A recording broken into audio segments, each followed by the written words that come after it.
Episode 31 to 35। अगर आप सबको मेरी ये न्यू स्टोरी पसंद आ रही हो तो अपने भर भर कर लाइक कमेंट और शेयर कर दे। इसके साथ साथ मेरे चैनल MS नॉवल स्टोरी को सब्सक्राइब जरूर करें। अब चलते हैं आगे की स्टोरी की तरफ। ये सुन अभिनव बोला, ओके मैम, काम हो जाएगा और इस बार भी हमारी ही कंपनी जीतेगी। ये सुन राहत सर्द आवाज में बोली, जीतना होगा, क्योंकि हारना मुझे पसंद नहीं। इतना कहकर राहत हाथ में पकड़े जूस को एंजॉय करने लगी। अचानक ही राहत की नजरें कहीं गई जिससे उसके चेहरे के भाव एकदम से बदल गए और उसके होठों पर एक डेंजरस स्माइल आ गए। जहां राहत उस लड़के के साथ आराम से बातें कर रही थी, वही कोई था जो अपने सरसरी निगाहों से राहत को घूर घूर कर देख रहा था। उसकी आंखें गुस्से से लाल थी और हाथों की मुट्ठियां बंधी हुई थी।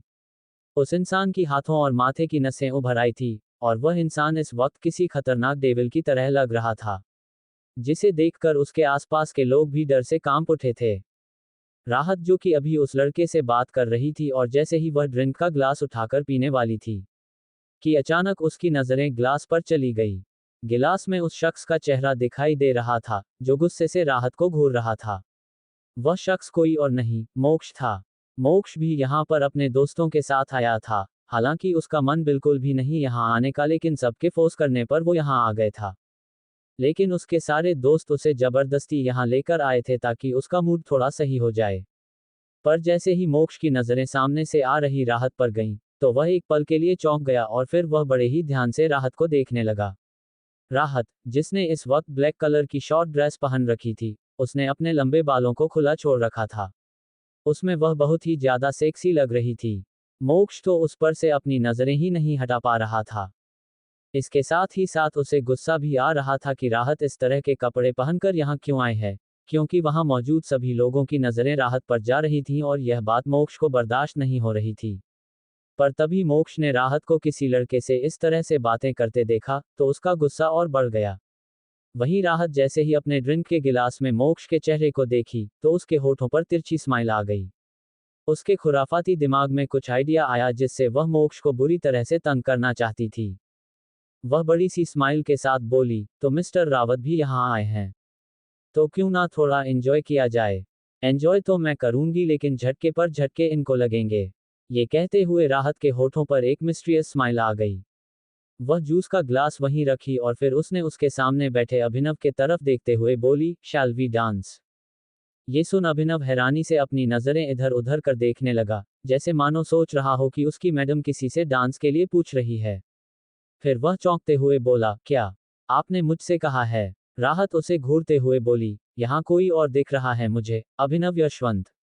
राहत के इस तरह से रुड टोन में कहने से अभिनव घबरा गया और बोला, पर मैं कैसे आपके साथ डांस? राहत गुस्से से उसे घूरने लगी और बोली, तुम्हारी मैम का ऑर्डर है, चलो मेरे साथ। इतना कह वह अभिनव का हाथ पकड़ ली और उसे लगभग खींचते हुए डांस फ्लो की तरफ लेकर चली गई। अभिनव की तो हालत ही खराब हो रही थी डर के कारण, पर वह मना भी नहीं कर पा रहा था, क्योंकि अपनी मैम को कैसे मना कर सकता था। ऊपर से राहत का ऐसा खतरनाक अवतार देखकर वह पहले ही डरा हुआ था, क्योंकि भले ही पहले किसी ने राहत का चेहरा नहीं देखा था, लेकिन सबको ये पता था कि वह कितने गुस्से वाली है, और जब वह गुस्से में कुछ करती है तो उसके सामने बोलने वाला खुद उसके गुस्से का शिकार हो जाता है। इसलिए अभी अभिनव राहत को मना करके उसके गुस्से का शिकार नहीं होना चाहता था। राहत डांस फ्लो पर आए और अभिनव के हाथ को पकड़कर उसे अपनी कमर पर रख ली। ये होते ही अभिनव के हाथ बुरी तरह कांपने लगे। वहीं राहत अपने दोनों हाथों को अभिनव के गले में डाल उसके साथ डांस करने लगी। वह अपने बालों को झटकते हुए बड़े ही अदा के साथ अपने कमर को मटकाते हुए डांस कर रही थी। वहीं उसे इस तरह से किसी और के साथ डांस करता देख ऊपर खड़ा मोक्ष गुस्से से लाल हुआ जा रहा था। उसका गुस्सा इतना बढ़ गया कि अगले ही पल उसके हाथ में पड़ा ड्रिंक का ग्लास टूटकर चूर चूर हो गया। उसके दोस्त जैसे ही इस आवाज को सुने तो मोक्ष की तरफ देखने लगे। मोक्ष की आंखें गुस्से से लाल हो गई थीं और उसके माथे की नसें उभर आई। मोक्ष को इतने गुस्से में देख उसका दोस्त ईशान भी चौंक गया। उसने मोक्ष की नजरों का पीछा किया तो डांस फ्लो पर डांस कर रही राहत को वहां देख वह भी हैरान हो गया था। वहीं उसके बाकी के दोस्त भी चौंक गए थे। वहीं कोई और भी था जो मोक्ष को अपनी गहरी निगाहों से देख रहा था। यह कोई और नहीं बल्कि काव्या थी। काव्या, जो कि एक नंबर की चिपको थी, वह हमेशा मोक्ष का पीछा करते हुए जहां वह जाता, वहां पहुंच जाती थी।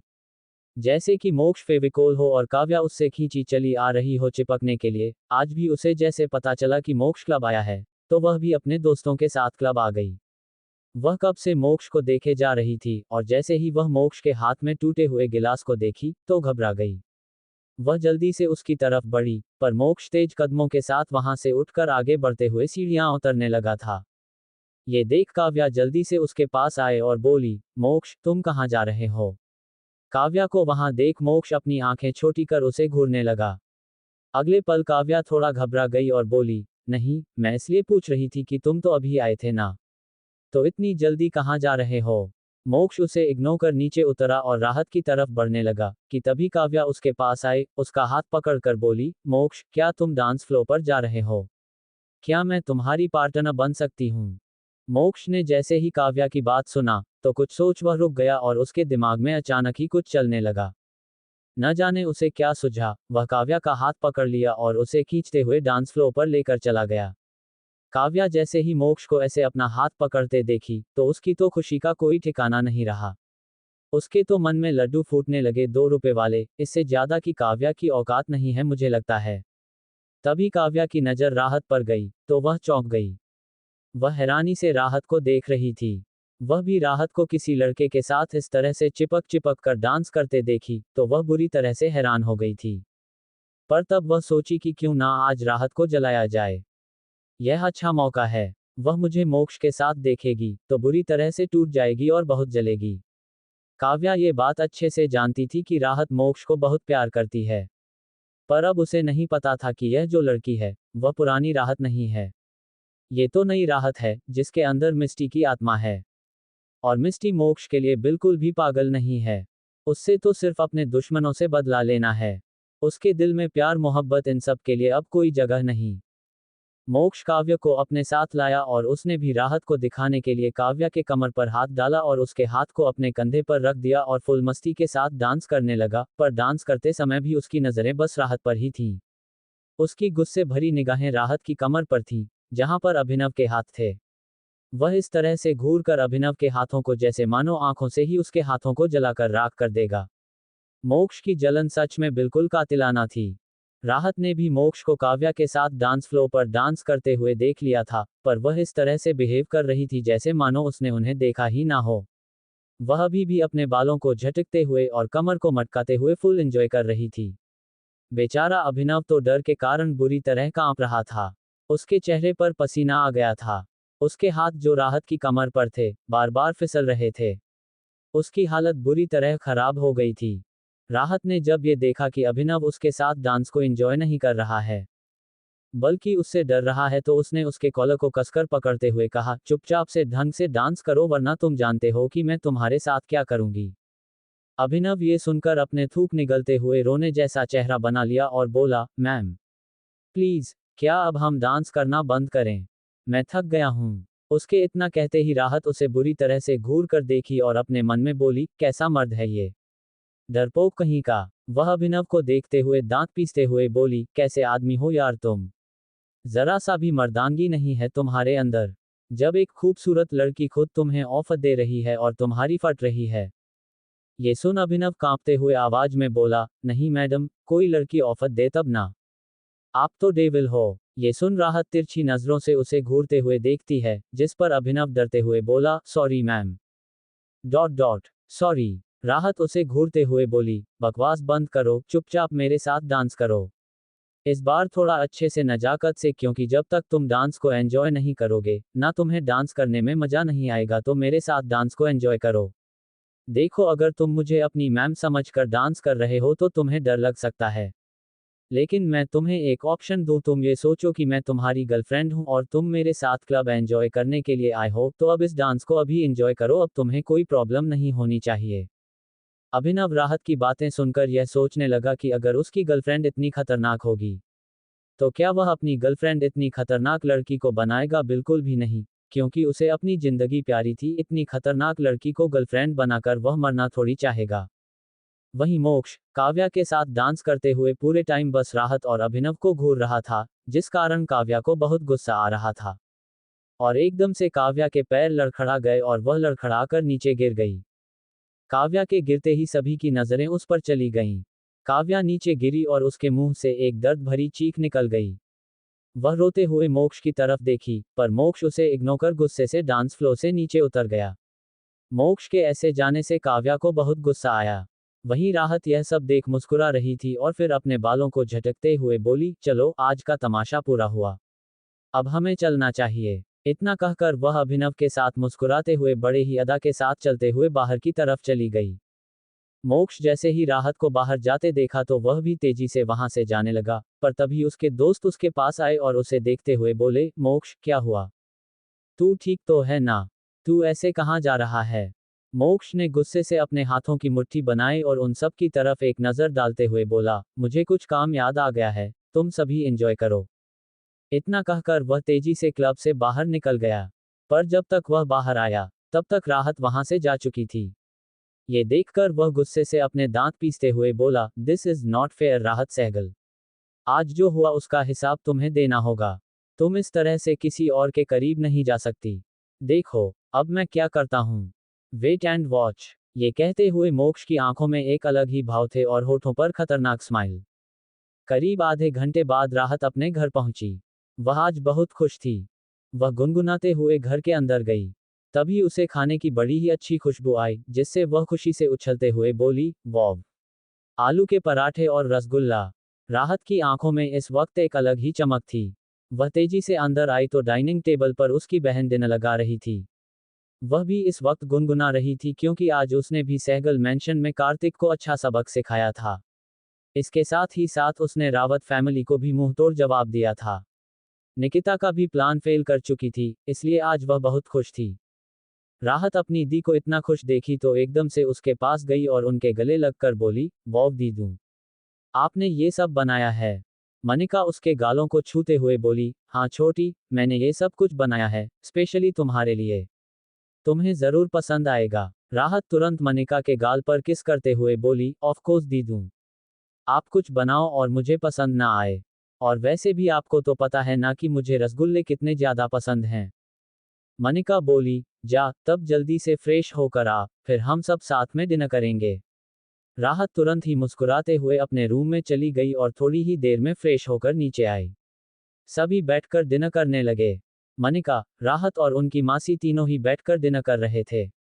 आज तीनों लोगों के चेहरे पर एक अलग ही खुशी और चमक दिखाई दे रही थी। वहीं दूसरी तरफ बेंगलुरु में रेशमा अपने रूम में बैठी हुई थी। वह अभी भी रंजीत के किए हरकतों को याद कर उसे बहुत गुस्सा आ रहा था। तभी एक धड़ाम की आवाज के साथ रूम का डोर ओपन हुआ। रेशमा सामने देखी तो रंजीत खड़ा था। उसके कदम लड़खड़ा रहे थे। उसे देख साफ पता चल रहा था कि आज भी वह बहुत ड्रिंक करके आया है।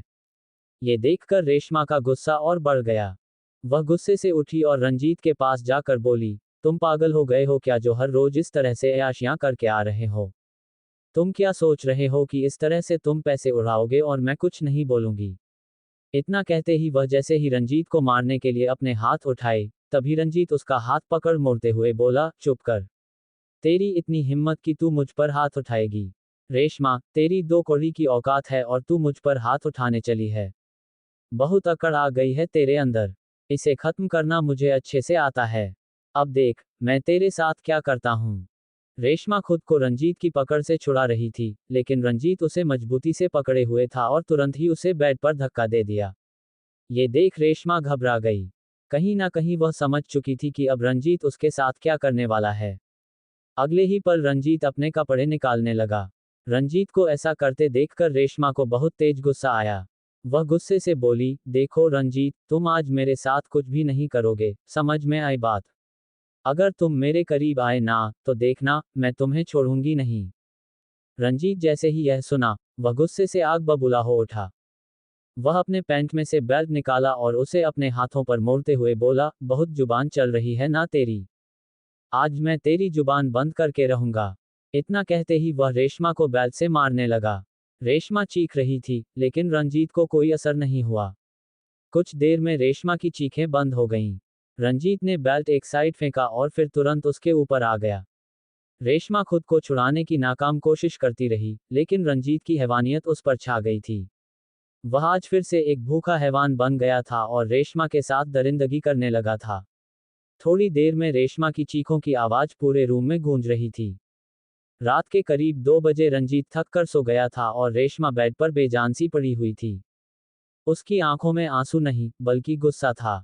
वह नफरत भरी निगाहों से अपने बगल में आराम से सो रहे रंजीत को घूर कर देख रही थी। उसके शरीर पर बेल्ट के निशान साफ दिखाई दे रहे थे।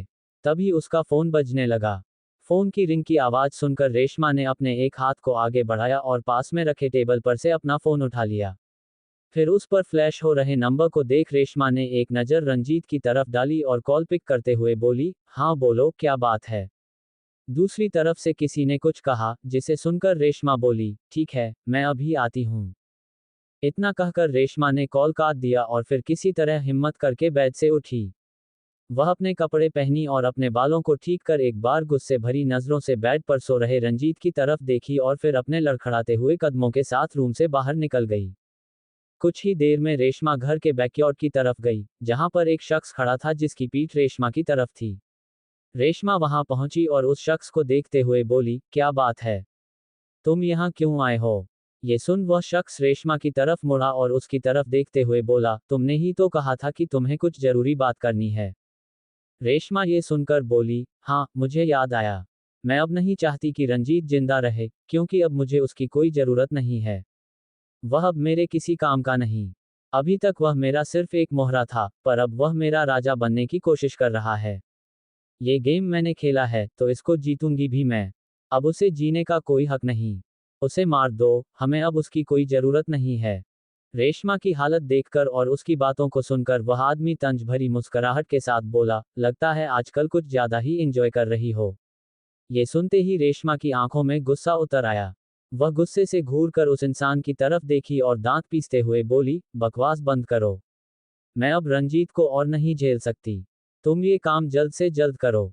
रेशमा की बात सुनकर वह आदमी एकदम से अपने हाथ आगे बढ़ाया और रेशमा को उसकी कमर से पकड़कर अपनी तरफ खींच लिया। रेशमा उसके सीने से टकरा गई। एक पल के लिए उसके मुंह से दर्द भरी आह निकल गई थी, पर अगले ही पल वह खुद को संभाल ली। वह आदमी रेशमा की कमर को कसकर पकड़ते हुए बोला, बदले में मुझे क्या मिलेगा। उस आदमी की बात सुनकर रेशमा ने अपनी नज़र ऊपर उठाए और उसके चेहरे पर अपनी उंगलियां फेरते हुए बड़े ही सेक्सी आवाज में बोली, जो तुम चाहो। रेशमा की बात पर वह आदमी तिरछा मुस्कुराया और तुरंत रेशमा के होंठों को अपने होंठों में जकड़ लिया और पागलों की तरह उसे चूमने लगा।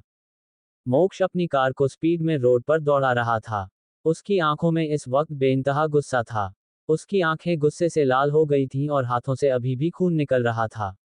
वह इस वक्त बहुत ही ज्यादा खतरनाक लग रहा था। तभी अचानक मोक्ष की नज़र रोड पर चल रही राहत पर गई। उसने तुरंत अपनी स्पीड स्लो की, कार का गेट ओपन किया और एक झटके में राहत की कलाई पकड़कर उसे अंदर खींच लिया। अचानक किसी के इस तरह खींचने से राहत घबरा गई और डर से उसकी चीख निकल गई, पर वह अभी खुद को संभाल भी नहीं पाई थी कि मोक्ष ने कार का डोर लॉक कर दिया और कार की स्पीड को तेजी से बढ़ा दिया। राहत जैसे ही अपने बगल में बैठे मोक्ष को देखी, तो वह गुस्से से चिल्लाते हुए बोली, क्या तुम पागल हो गए हो। छोड़ो मुझे, मुझे जाने दो यहाँ से। तुम्हारी हिम्मत भी कैसे हुई मुझे हाथ लगाने की। मोक्ष बिना कुछ बोले अभी भी कार स्पीड में चला रहा था। ये देख राहत चिल्लाते हुए बोली, सुनाई दे रहा है तुम्हें। बहरे हो गए हो क्या। कार रोको, मुझे अभी बाहर निकलना है। तुमने मेरे साथ ऐसा करने के बारे में सोचा भी कैसे। पर मोक्ष उसकी किसी भी बात का जवाब नहीं दे रहा था। उसने एक नज़र राहत की तरफ डाली, तो एक पल के लिए उसकी गुस्से से लाल आंखें देखकर राहत भी डर गई। डर के कारण उसके गले से आवाज तक नहीं निकल रही थी। वह सीट पर दुबक कर बैठ गई, पर वह अभी भी मोक्ष को गुस्से से घूर रही थी। हालांकि वह यही जताने की कोशिश कर रही थी कि वह डर नहीं रही, पर मोक्ष का ये रूप देखकर उसके अंदर डर पैदा हो गया था। करीब 20 मिनट बाद मोक्ष ने एक झटके में कार को रोका। राहत ने सामने देखा, तो चारों तरफ सुनसान रास्ता था, पर सामने एक बंगला दिखाई दे रहा था। मोक्ष तुरंत बाहर आया और दूसरी तरफ का डोर ओपन कर राहत का हाथ पकड़ उसे खींचते हुए बाहर निकाला। राहत चिल्लाते हुए बोली, छोड़ो मुझे।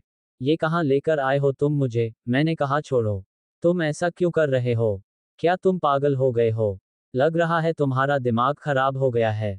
मैंने कहा छोड़ दो मुझे, वरना बहुत बुरा होगा।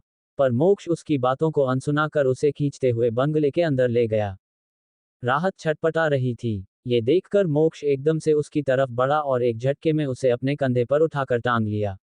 राहत गुस्से में मोक्ष की पीठ पर मार रही थी और खुद को छुड़ाने की कोशिश कर रही थी, लेकिन मोक्ष पर इन सब का कोई असर नहीं हो रहा था। राहत के मुंह के मोक्ष के पीठ पर किसी चींटी के काटने के जैसा लग रहा था। वह इस तरह राहत को अपने कंधे पर टांगे सीढ़ियों से होते हुए एक रूम में लेकर गया और तुरंत ही राहत को बेड पर पटक दिया। राहत एक पल के लिए घबरा गई, पर वह अपने घबराहट को दूर करते हुए बोली, तुम ये सही नहीं कर रहे हो। छोड़ो मुझे, मुझे जाने दो, मुझे घर जाना है। पर तभी मोक्ष ने उसे बेड पर वापस से पटक दिया और उसके ऊपर आ गया। वह गुस्से में राहत की कलाई को पकड़कर बेड पर दबाते हुए बोला, हाउ डेयर यू, तुम्हारी हिम्मत कैसे हुई उस लड़के के करीब जाने की। मोक्ष गुस्से से कह रहा था। मोक्ष का ये रूप देखकर राहत कुछ बोल नहीं पा रही थी। उसके माथे पर पसीना उभर आया था और उसके होंठ हल्के हल्के कांपने लगे थे। पर फिर भी वह हिम्मत करके बोली, तुमसे मतलब, तुम होते कौन हो मुझसे ये पूछने वाले। मेरी मर्जी, मैं जिसके साथ जाना चाहूं जाऊं, जिसके करीब जाना चाहूं जाऊं, मैं कुछ भी कर सकती हूं। तुम मुझे इस तरह से रोक नहीं सकते और न ही मुझसे कोई सवाल कर सकते हो। मेरा कोई रिश्ता नहीं है तुमसे, समझे। मैं किसी के भी करीब जा सकती हूँ, उसके साथ रिलेशन में रह सकती हूँ। राहत इतना ही बोली थी कि मोक्ष, जो गुस्से से बौखला उठा था, उसके बाकी शब्दों को उसके होंठों तक आने ही नहीं दिया। मोक्ष ने राहत के होंठों को अपने होंठों में कैद कर लिया और बड़े ही बेरहमी से उसके होंठों को चूमने लगा। राहत छटपटा रही थी, लेकिन मोक्ष उसे नहीं छोड़ रहा था। अचानक फोन की रिंग बजने की आवाज आई। मोक्ष एक झटके में उठकर बैठ गया। उसने ध्यान से देखा, तो वह इस वक्त अपने रूम में था। उसने इधर उधर नजरें घुमाई, लेकिन राहत कहीं भी नहीं थी। फोन की तेज रिंग अभी भी उसके कानों में गूंज रही थी, पर वह तो बेख्याली में बस राहत को ढूंढ रहा था। अचानक ही उसने अपनी मुट्ठी बांधी और गुस्से से बेड पर जोर से मारा, फिर खुद से बुदबुदाया, ओ शिट, यानी यह सब मेरा सपना था। अब तो आप लोग भी समझ ही गए होंगे कि मोक्ष ने अभी तक जो कुछ भी अपने और राहत के बीच देखा, वह सब सिर्फ उसका सपना था। मोक्ष एकदम से अपने बालों को कसकर नोचने लगा और फिर गहरी गहरी सांसें लेने लगा।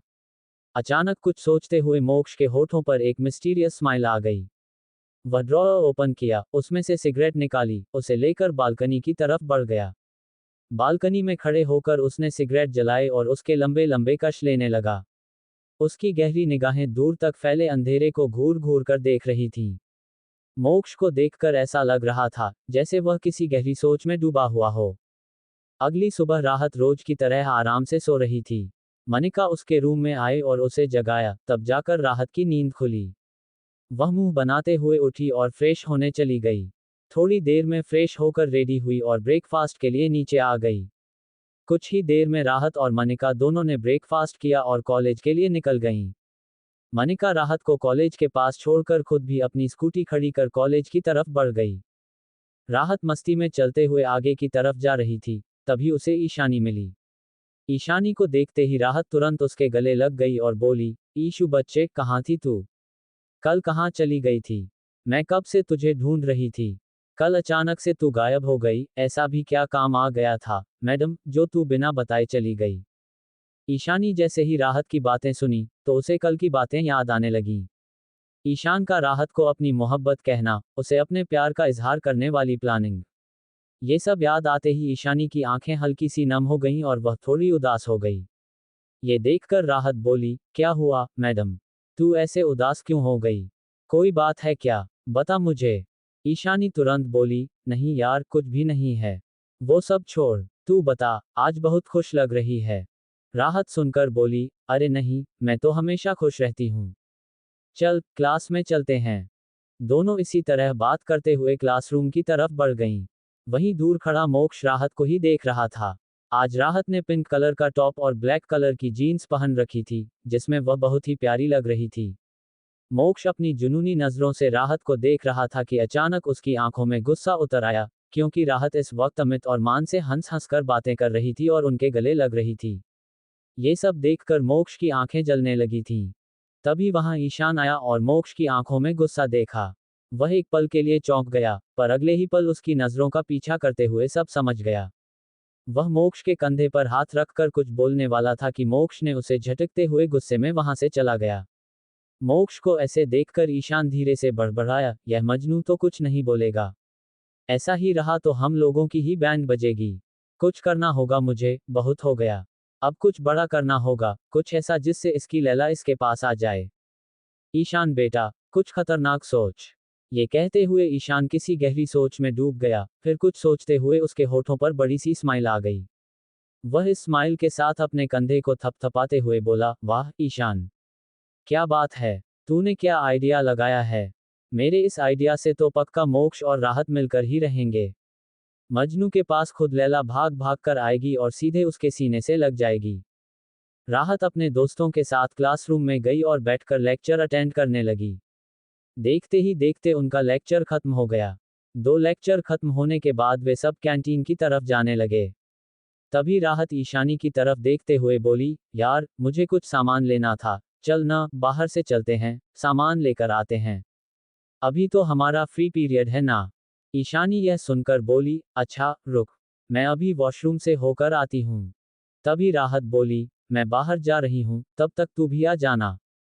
ईशानी अपना सिर हिलाते हुए राहत को देखती रही, और राहत कॉलेज से बाहर की तरफ निकल गई। वह भी कॉलेज के बाहर आकर एक साइड खड़ी थी कि अचानक एक गाड़ी आकर रुकी और उसमें से कुछ काले कपड़े पहने लोग बाहर निकले। राहत ने उन्हें देखकर इग्नोर किया, पर तभी उनमें से कुछ लड़के तुरंत राहत की तरफ बढ़ने लगे। राहत ने उन सबको अपनी तरफ आते देखा और एक पल के लिए चौंक गई। उसे समझ नहीं आ रहा था कि ये लोग उसकी तरफ क्यों आ रहे हैं। वह कुछ बोलती, इससे पहले ही उनमें से एक लड़का बोला, ए लड़की, चुपचाप चल हमारे साथ। ये सुनकर राहत ने उसकी तरफ देखा और बोली, क्या मतलब है तुम्हारा? मैं तुम्हारे साथ क्यों जाऊं? और तुम लोग कौन हो? तभी दूसरा लड़का बोला, अरे यार, चुपचाप चल, तुझे बोल रहे हैं। हमारे बॉस को तू चाहिए, क्योंकि तू उन्हें पसंद आ गई है। ये सुनते ही राहत की आंखें छोटी हो गईं। उसने उन सबको घूरते हुए देखा और बोली, कौन है तुम्हारा बॉस? मैं किसी चपड़गंजू बॉस को नहीं जानती। और हाँ, चुपचाप से निकल लो बेटा, वरना तुम्हें नहीं पता मैं क्या कर सकती हूँ। वे सभी लड़के चेहरे पर मास्क लगाए हुए थे और उनके हाथ में गन थी। उनमें से एक लड़का राहत को गन दिखाते हुए बोला, हमारी बात तुझे समझ नहीं आ रही। हम साफ शब्दों में बोल रहे हैं, तो तुझे सुनाई नहीं दे रहा। चुपचाप चल हमारे साथ, वरना हम तुझे जबरदस्ती उठाकर ले जाएंगे और फिर तेरा हाल ऐसा करेंगे कि तू पछताएगी। 2 मिनट लगेंगे, तुझे काट कर रख देंगे। राहत ये सुनकर हंसते हुए बोली, ओह, तो तुम मुझे काट दोगे? मैं तुम्हें गाजर मूली लगती हूँ क्या, जो तुम मुझे 2 मिनट में काट दोगे? या फिर मैं मैगी लगती हूँ, जो तुम मुझे 2 मिनट में पकाकर खा लोगे? निकल लो बेटा यहाँ से, वरना ऐसा न हो कि मैं तुम्हें मैगी बनाकर खा लूँ और डकार भी न लूँ। ये सुनकर वे लड़के गुस्से में बोले, लगता है यह ऐसे नहीं मानेगी, इसे जबरदस्ती उठाना पड़ेगा। राहत ये सुनकर कमर पर हाथ रखकर गुस्से से उनकी तरफ देखती हुई बोली, अच्छा बेटा, हाथ लगाकर तो देखो, अगर मैंने जवाब न दिया तो मेरा नाम भी राहत सहगल नहीं।